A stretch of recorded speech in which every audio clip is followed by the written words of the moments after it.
Setiap tahunnya pada tanggal 10 Syawal, manusia tumpah ruah di sepanjang jalan menuju Masjid Riyadus Shalihin, Tanggul, Jember. Mereka berdatangan dari berbagai penjuru tanah air serta ada pula yang datang dari luar negeri untuk memperingati Haul Al-Habib Soleh bin Muhsin Al-Hamid, yang lebih akrab dengan sebutan Al-Habib Soleh Tanggul. Beliau lahir di Korba Bakarman, Wadi Am, sebuah desa di Hadramaut, pada tahun 1313 Hijriah. Ayah beliau, Al-Habib Muhsin bin Ahmad Al-Hamid terkenal dengan sebutan Al-Bakri Al-Hamid, seorang yang soleh dan ulama yang sangat dicintai dan dihormati masyarakat manapun beliau berada. Ibundanya adalah seorang wanita solehah bernama Aisyah, dari keluarga Al-Abud Ba Umar dari Masyaikh Al-Amudi. Beliau mulai mempelajari Al-Quran dari seorang guru yang bernama As-Syekh Said Bamudij, di Wadi Am, yang dikenal sebagai seorang yang soleh yang tiada henti-hentinya berzikir kepada Allah. Sedangkan ilmu fikih dan tasawuf beliau pelajari dari ayah beliau sendiri Al-Habib Muhsin bin Ahmad Al-Hamid. Pada usia 26 tahun, bertepatan pada ke-6 tahun 1921 Masehi, Al-Habib Soleh meninggalkan Hadramaut dan hijrah menuju Indonesia. Beliau ditemani oleh Syekh Fadli Soleh Salim bin Ahmad Al-Ashkari. Sesampainya di Indonesia, beliau singgah beberapa hari di Jakarta. Mendengar kedatangan Al-Habib Soleh, sepupu beliau Al-Habib Muhsin bin Abdullah Al-Hamid, meminta Al-Habib Soleh untuk singgah di kediamannya di kota Lumajang. Lalu Al-Habib Soleh pun tinggal sementara di Lumajang. Setelah menetap beberapa waktu, kemudian beliau pindah ke Tanggul, Jember. Dan akhirnya beliau menetap di Tanggul, hingga akhir hayat beliau. Suatu ketika, datanglah ilham Rabbaniyah kepada beliau untuk melakukan uzlah. Untuk mengasingkan diri dari gemerlap duniawi dan godaannya, menghadap dan bertawajuh kepada kebesaran Sang Pencipta. Dalam halwatnya, beliau senantiasa mengisi waktu-waktunya dengan membaca Al-Quran, bersalawat dan berzikir mengagungkan asma Allah. Dan hal itu berlangsung selama lebih dari 3 tahun. Hingga pada suatu saat dalam halwatnya, beliau didatangi oleh guru beliau, Al-Imam Al-Qutub Al-Habib Abu Bakar bin Muhammad As-Sakof, dalam cahaya yang bersinar terang. Selanjutnya Al-Habib Abu Bakar mengajak beliau keluar dari halwatnya, lalu memerintahkan Al-Habib Soleh untuk datang ke kediamannya di kota Gresik. Sesampainya di rumah Al-Habib Abu Bakar, Al-Habib Soleh diminta untuk mandi di Jabiyah, kolam mandi khusus di kediaman Al-Habib Abu Bakar bin Muhammad As-Sakof, Gresik. Kemudian Al-Habib Abu Bakar memberinya mandat dan ijazah dengan memakai jubah, imamah dan sorban. Al-Habib Soleh berdakwah kepada masyarakat sekitar dengan tak kenal lelah. Beliau mengajak umat untuk selalu salat berjamaah dan tidak meninggalkannya. Antara maghrib dan isya beliau isi dengan membaca Al-Quran dan wirid-wirid. Selepas salat asar, beliau membaca kitab Nasaih Diniyah, karya Al-Habib Abdullah bin Alwi Al-Haddad, yang beliau uraikan dengan bahasa Madura sebagai bahasa masyarakat setempat. Tujuannya agar masyarakat faham dengan apa yang beliau sampaikan. Berbagai aktivitas dakwahnya, antara lain beliau lakukan dengan mengadakan berbagai pengajian. Beliau dikenal karena akhlaknya yang begitu mulia. Beliau tidak pernah menyakiti hati orang lain. Bahkan beliau berusaha menyenangkan hati mereka, sampai-sampai beliau tidak pernah menolak permintaan orang. Seolah apapun yang beliau miliki ingin beliau berikan kepada setiap orang yang membutuhkan. Beliau selalu melapangkan hati orang-orang yang sedang dalam kesusahan dan menyelesaikan masalah-masalah bagi orang yang mempunyai masalah. Keikhlasan hati, akhlak serta keluhuran budi pekertinya membuat beliau sangat dicintai dan dihormati oleh masyarakat. Semua orang yang berada di dekatnya akan merasa nyaman. Bahkan setiap orang yang mengenal beliau akan merasa bahwa dialah orang yang akrab dengan Sang Habib ini. Ini karena perhatian beliau yang begitu besar terhadap semua orang yang ditemuinya. Beliau seorang yang memiliki kepedulian tinggi terhadap fakir miskin, para janda dan anak yatim. Rumah beliau tidak pernah sepi dari para tetamu yang datang. Beliau sering mendapat kunjungan dari berbagai tokoh ulama, bahkan para pejabat tinggi negara sekalipun. Mereka datang untuk bersilaturahmi sampai membahas berbagai permasalahan kehidupan. Al-Habib Soleh melayani para tetamunya dengan penuh sukacita. Siapapun yang bertamu akan dijamu sebaik mungkin. Beliau menimba sendiri air sumur untuk keperluan mandi dan wudhu para tamunya. Al-Habib Soleh begitu hormat kepada tamunya, bahkan sebelum tamunya menikmati hidangan yang telah disediakan, beliau tak akan menyentuh hidangan itu. Beliau baru makan setelah hidangan itu disantap oleh para tamunya. Sebagaimana sabda Rasul, barang siapa yang beriman kepada Allah dan hari akhir, hendaklah ia menghormati tamunya. Beliau selalu menasehatkan kepada para tamunya akan 3 hal. Pertama, pentingnya menjalankan salat 5 waktu dan ancaman bagi siapa yang meninggalkannya. Kedua, besarnya kedudukan orang tua dan kewajiban berbakti kepada keduanya, serta ancaman bagi siapa yang mendurhakainya. Ketiga, pentingnya menjaga hubungan silaturahmi. Beliau menegaskan bahwa orang yang menjaga hubungan silaturahmi dengan baik, maka Allah akan memanjangkan usianya, mempermudah urusannya dan memperbanyak rizkinya. Berikut akan diuraikan 8 kisah karomah Habib Soleh Tanggul. Pertama, mengisahkan tentang Habib Soleh Tanggul tidak bisa lepas dari peristiwa yang mempertemukan dirinya dengan Nabi Khidir alaihi salam. Kala itu, layaknya pemuda keturunan Arab lainnya, orang masih memanggilnya Yik, kependekan dari kata Sayyid, yang artinya tuan, sebuah gelar untuk keturunan Rasulullah. Suatu ketika Yik Soleh sedang menuju stasiun kereta api Tanggul yang letaknya memang dekat dengan rumahnya. Tiba-tiba datang seorang pengemis meminta uang. Yik Soleh yang sebenarnya membawa 10 rupiah menjawab tidak ada, karena hanya itu yang dimiliki. Pengemis itu pun pergi, tetapi kemudian datang dan minta uang lagi. Karena dijawab tidak ada, ia pergi lagi, tetapi lalu datang untuk ketiga kalinya.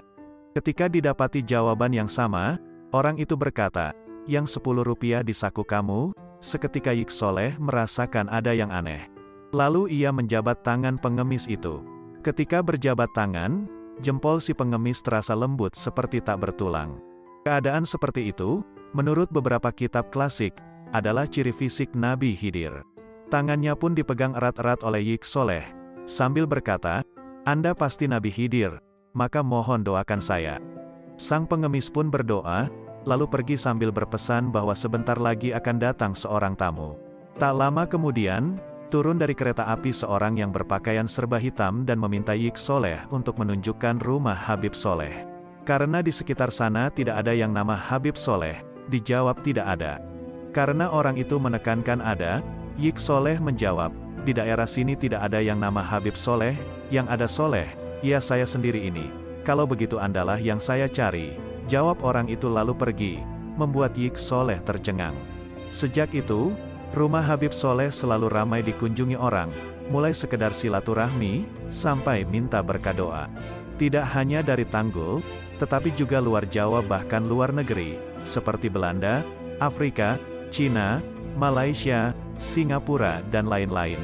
Mantan Wakil Presiden Adam Malik adalah satu dari sekian pejabat yang sering sowan ke rumahnya.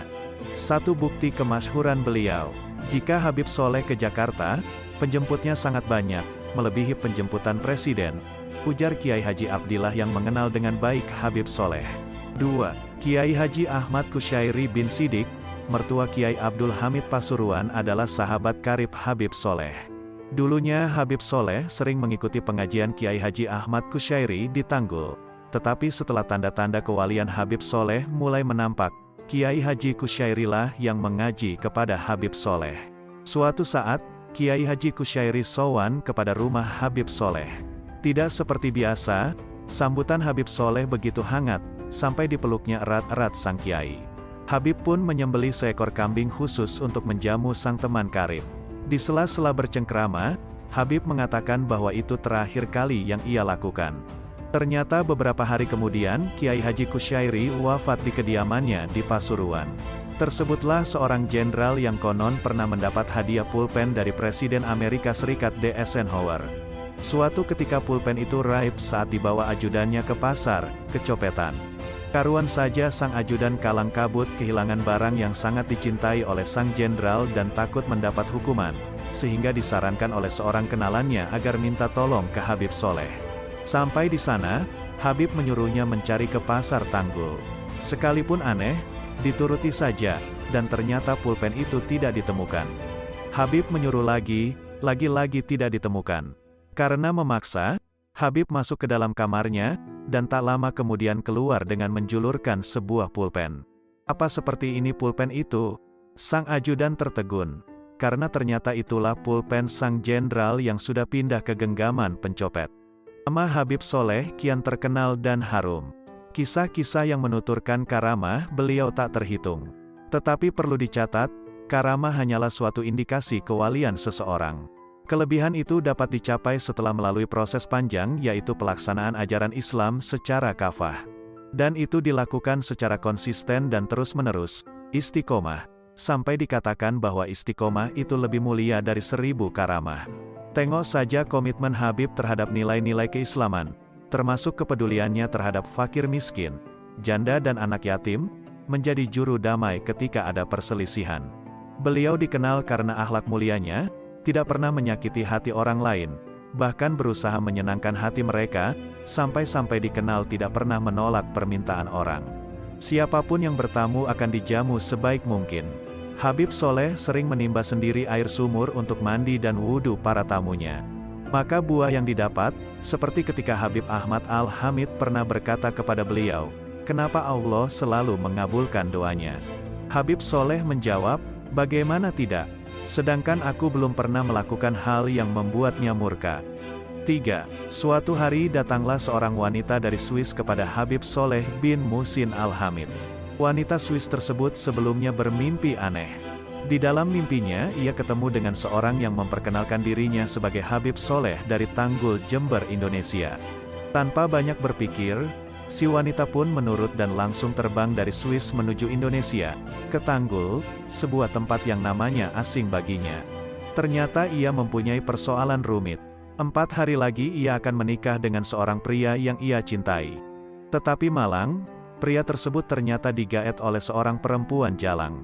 Maka rencana pernikahan pun terancam batal.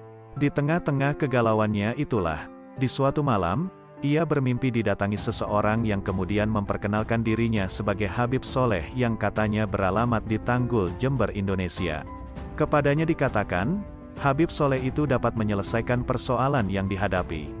Itulah yang membuatnya penasaran dan ingin segera mencari tahu dan menemui seorang Habib seperti dimaksud dalam mimpinya.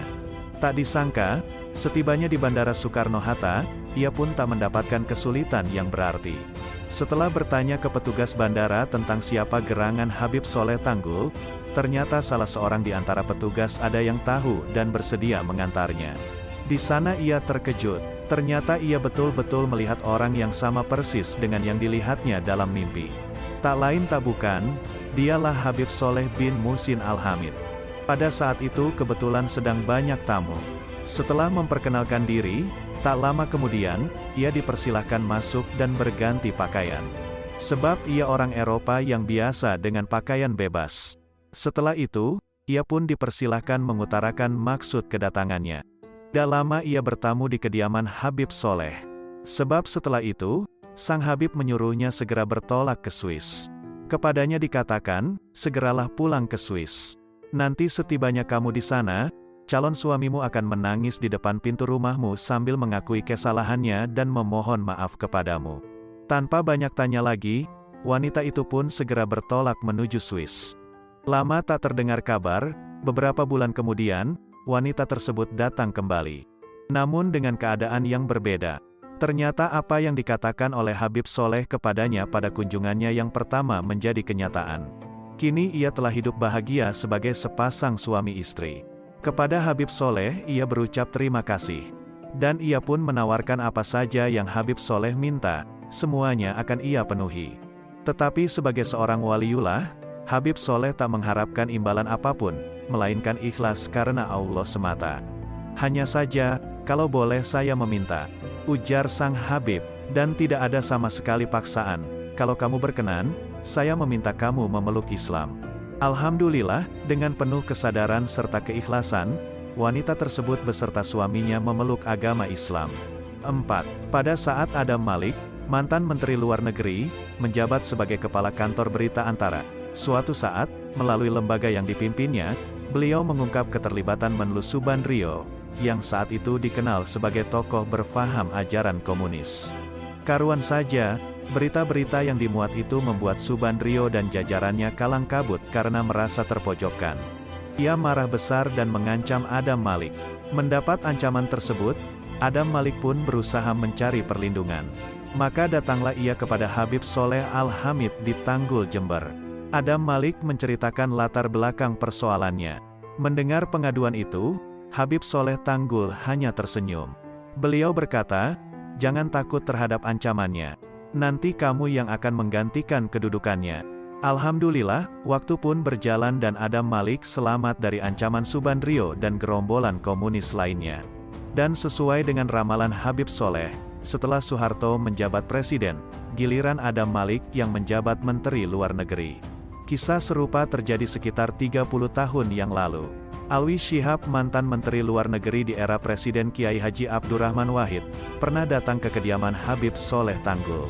Pada masa itu, ia datang diantar oleh ayahandanya. Keperluannya mohon doa restu untuk belajar ke luar negeri.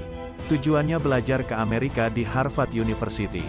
Pada kesempatan itu, Alwi Shihab mengutarakan apa yang menjadi problemnya. Antara lain, ia tidak punya biaya yang cukup untuk mengurus visa dan paspor. Mendengar keluhan Alwi Shihab, Habib Soleh Tanggul menyarankan agar Alwi Shihab mandi di kedua sumur yang terdapat di sekitar kediamannya. Alwi Shihab pun mandi di kedua sumur tersebut. Setelah itu, kepada Alwi Shihab, Habib Soleh Tanggul menasehati agar ia datang ke Adam Malik yang saat itu menjabat Menlu. Kontan, Alwi Shihab mengatakan kekhawatirannya karena ia hanya rakyat biasa. Bagaimana bisa bertemu dengan seorang menteri? Mendengar kekhawatiran Alwi Shihab, akhirnya Habib Soleh menasehatinya agar tidak takut. Seraya menyuruhnya supaya menemui Adam Malik dengan membawa surat darinya. "Bawa surat saya ini.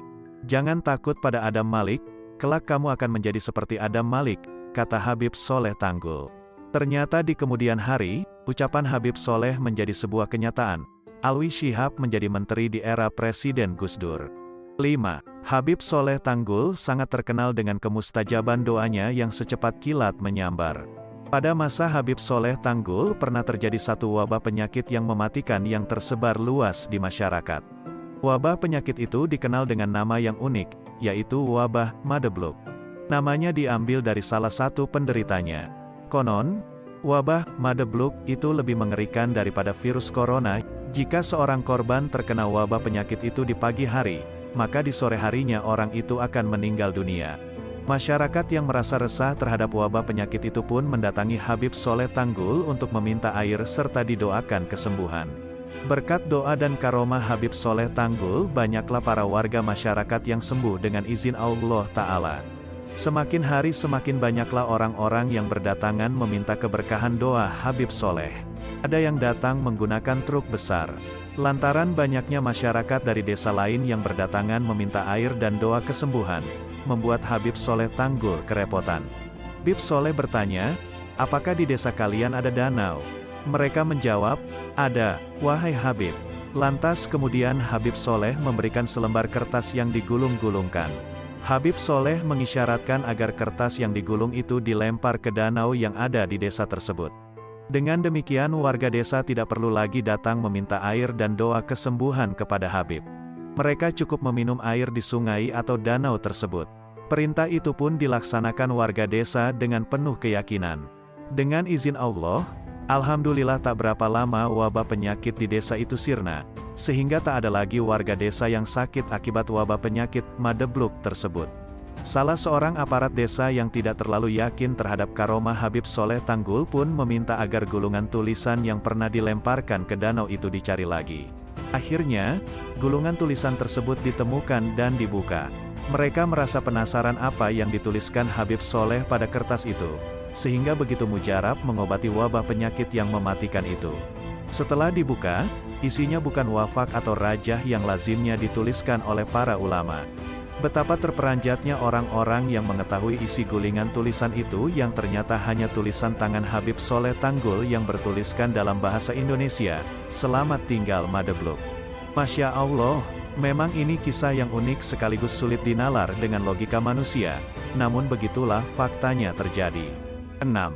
Habib Soleh bin Muhsin Al-Hamid, Tanggul, dikenal luas dengan berbagai kisah karomah yang sangat melimpah dari Allah Subhanahu wa Ta'ala.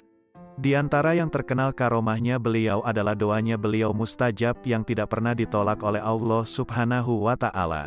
Jika beliau berdoa sebelum kedua telapak tangan beliau diturunkan, doa beliau sudah dikabulkan oleh Allah Subhanahu wa Ta'ala secepat petir menyambar. Ini semua karena beliau hamba yang sangat takwa kepada Allah. Hidup dan wafatnya beliau dipersembahkan untuk mengabdi kepada Allah. Beliau memiliki ilmu kasyaf, mengetahui sesuatu yang belum terjadi. Dan ilmu kasyaf ini hanya dimiliki oleh orang-orang yang berhati bersih. Di antara karomah kasyafnya adalah kisah Habib Soleh dengan Habib Taufik Malang. Habib Soleh Tanggul memberi nama Habib Taufik yang sebelumnya bernama Habib Abdurrahim.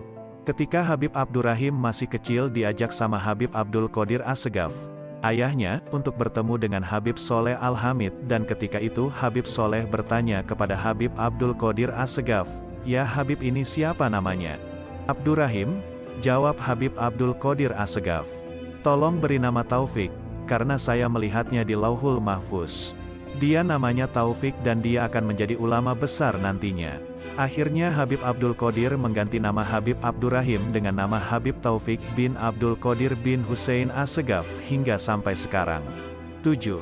Suatu ketika, Habib Soleh bin Muhsin Al-Hamid, akrab disapa Habib Tanggul Jember, memberi kabar kepada Habib Muhammad bin Ali Al-Habsyi, Kuitang, bahwa dirinya pada hari Ahad besok akan hadir di Majlis Kuitang. Kabar tersebut sangat mendadak, yaitu di hari Sabtu. Sudah menjadi kebiasaan Habib Muhammad Al-Habsyi selalu menjamu tetamu yang datang berkunjung, teristimewa pada Habib Soleh Tanggul. Waktu itu, Habib Muhammad sedang tidak memiliki persiapan apapun. Akhirnya Habib Muhammad berziarah ke makam ayahnya yang berada di samping Masjid Kuitang, untuk mengadukannya. "Ya Walid, besok Ahad akan ada tamu yaitu Habib Soleh dari Tanggul. Bagaimana ini ya Walid? Persediaan tidak ada, tidak pegang fulus. Tolong bantu ya Walid biar Allah mudahkan, untuk ikram duyuf, memuliakan tetamu, ya Walid." Adu Habib Muhammad di makbaroh ayahnya. Setelah itu Al-Habib Muhammad pulang untuk istirahat tidur siang. Setelah Habib Muhammad terbangun ada tamu yang sudah menunggunya. Tamu itu adalah murid dari ayahnya yang tinggal di Tanah Abang. Dengan sambutan yang khas, Al-Habib Muhammad menerima sang tamu. "Lan, apa kabarnya Pak Haji? Dari mana saja, tumben Sabtu kesini, ada yang bisa saya bantu?" tanya Habib Muhammad saat tahu tamunya adalah murid dari sang ayah. "Maaf ya Habib, ganggu istirahatnya. Ini saya antar kambing dari rumah buat Habib," jawab tamu tersebut. Tercenganglah Habib Muhammad sejenak, dan langsung berkata, "Ajib. Masya Allah ente tahu aja Ji." Sambil mengikat kambing di pekarangan tamu itu berkata, "Ini yang suruh abahnya Habib, tadi saya lagi tidur, Habib Ali datang dalam mimpi saya sambil bilang begini, 'Ji, itu kambing yang di belakang ente anterin ke anak saya Muhammad di Kuitang. Dia lagi perlu kambing buat menjamu Habib Soleh dari Tanggul. Lekas ya Ji, kasihan anak saya lagi bingung cari buat jamuan besok.' Dapat mimpi begitu saya langsung bangun Bib, langsung saja saya bawa ini kambing ke sini." Habib Muhammad seraya geleng kepala terkagum-kagum berkata, "Masya Allah, rekes sudah, syukron ya Ji." Esoknya di hari Ahad, Minggu, pagi, Habib Muhammad memimpin pengajian rutin di Kuitang. Tamu yang ditunggu-tunggu pun tiba. Singkat cerita, setelah pengajian selesai Habib Muhammad mempersilakan Habib Soleh untuk ke kamar yang sudah dipersiapkan. Segala bentuk makanan pun dikeluarkan, termasuk nasi kebuli spesial dengan lauk daging kambingnya. Sebelum memakannya, Habib Soleh bertanya kepada Habib Muhammad sambil memegang laham, "Daging kambing yang sudah digoreng, ya Habib Muhammad, dari mana ini? Aromanya sungguh menakjubkan, tidak seperti biasanya. Kemarin ada Pak Haji kirim ini kemari ya Habib." Jawab Habib Muhammad, "Bukan, ini hadiah dari Ahlul Barzak, ya Habib Muhammad. Ayo bismillah kita makan," kata Habib Soleh. Sambil tersenyum, Habib Muhammad mempersilakan para tamu termasuk Habib Soleh untuk menikmati hidangan dan berkata, "Apa sih yang Habib Soleh gak tahu? Jangan-jangan, malah sudah janjian dengan Walid Ali." 8. Ada orang kaya di Surabaya punya anak gagus sudah berobat sampai ke Jepang dan lainnya, tetapi tidak sembuh-sembuh. Orang ini dikenal benci kepada golongan habaib. Suatu hari karena sudah lelah mengobati anaknya tapi tidak ada hasil, tiba-tiba kawannya menyarankan untuk mendatangi Al-Habib Soleh mohon doa agar anaknya diberikan kesembuhan oleh Allah Subhanahu wa Ta'ala melalui perantara Al-Habib Soleh. Akhirnya walau orang kaya tersebut benci kepada Habaib, mau tidak mau demi sang anak, ia pun pergi juga ke Tanggul Jember menemui Habib Soleh. Sesampainya di kediaman Al-Habib Soleh, diceritakanlah oleh sang bapak kalau punya anak gagu, bisu, sudah berobat ke Jepang, dan lain-lain namun tetap saja tak sembuh-sembuh. Mendengar hal tersebut, Habib Soleh berkata kepada anak tersebut, "Ya walad, hai anak laki-laki, tirulah suara ayam berkokok." Maka sang anak menirukan suara ayam berkokok, lalu Al-Habib Soleh berkata lagi, "Ya walad, tirulah suara ayam jago berkeruyuk." Anak itu meniru suara ayam berkeruyuk. Kemudian anak itu spontan langsung bisa berbicara layaknya seperti anak kecil lainnya. Betapa gembira dan senangnya sang ayah anaknya sembuh dengan izin Allah Subhanahu wa Ta'ala, berkat wasilah Al-Habib Soleh. Mulai detik itu si orang kaya itu yang tadinya dikenal benci dengan Habaib, berubah total menjadi pecinta berat Al-Habib Soleh. Ini yang selalu Al-Habib Soleh katakan, "Doaku lebih cepat dari kilat yang menyambar." Lalu ada seseorang yang bertanya kepada beliau, kenapa Allah Subhanahu wa Ta'ala selalu mengabulkan doanya Habib? Al-Habib Soleh menjawab, "Bagaimana tidak? Sedangkan aku belum pernah melakukan hal yang membuatnya murka."